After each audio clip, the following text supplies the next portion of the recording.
tuổi ngài biến xin ngài mô siêu tổ nhị với nhung cho tuổi nhị ăn ho nhị mô siêu tổ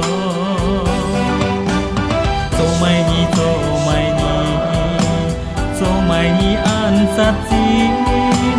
ngài ơi nhị xì dâu nhị ngà xin chú hé vui liao nhị nhị thì ngài tổ thùng xin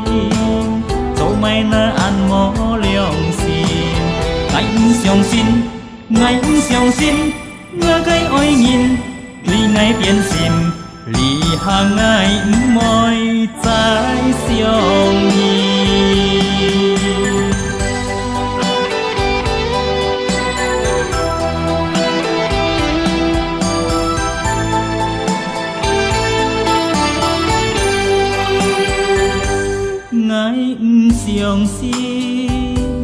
ngài xiong xin ngã cái oi nhìn tuổi ngài biến xin ngài mô xiong tổ nhị với nhung cho tuổi nhị ăn ho nhị mô xiong tổ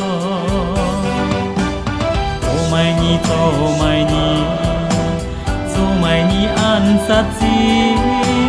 ngài ơi nhị xì dâu nhị ngà xiêm chú hê vui liao nhị nhị thì ngài tổ thùng xin cho mày na ăn mò liong xin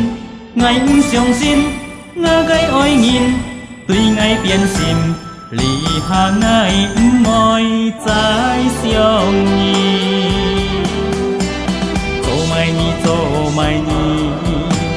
cho mày nhị ăn sát xin ngài ơi nhị xì dâu nhị ngà xiêm chú hé vui liao nhị nhị thì ngài tổ thùng xin cho mày na ăn mó liong xin ngài xiong xin ngơ gây ôi nhìn